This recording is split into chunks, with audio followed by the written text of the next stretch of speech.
Manganese और bauxite उत्तोलन को अंचलवासी विरोध। बलांगीर जिला पाटनागढ़ ब्लॉक 6 ग्राम पंचायत 21 गाँव में मैंगानीज और बक्साइट उत्तोलन नहीं एमसीएल पक्षर चिठी नहीं सोशल मीडिया वायरल होनी स्थानीय लोकों मन में भय सृष्टि होती। प्रतिवाद में 21 गाँव प्राय 1000 रु अधिक पुरुष और महिला एकाठी होई किपरि निज भिटामाटी को रक्षा करेंगे से नहीं आलोचना करिसेंति। स्थानीय अंचल खनि खादान न करने प्रथमे सरकार को लिखित आकार में जणाइबाकू सर्वसम्मतिक्रमे निष्पत्ति निया जायछि। सरकार कौन सी पदक्षेप न नेले आगामी दिन में जोरदार आंदोलन करने को चेतावनी दिया जायछि।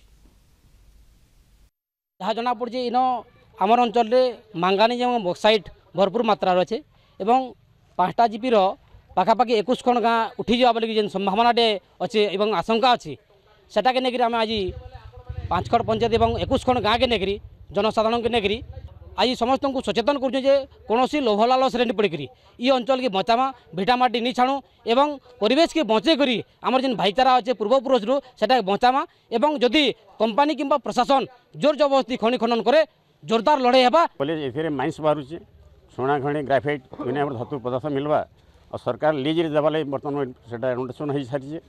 तब शुणला आम गोटे आलोचना कलु अरे अंचल को लेकर 21टा गाँ को डाक आज आम गोटे सभा कर जदि आगामी दिन सब ने तो आज भी मीटिंग कह समस्त को सन्न साजिकी सरकार संगे आम मातृभूमि आम पूर्वपुरुष मैंने जगह तैयारी करते और आम जीवन गले भी आम सरकार संगे कि कंपनी संगे लड़ाई करी आगामी दिन में जदि खनि खुदान हुए और आमको हस्तांतर करे जगार आम 25 खंड गाँ लोक के नहीं करे लड़ाई जारी हेबा प्रतिवाद कर्म।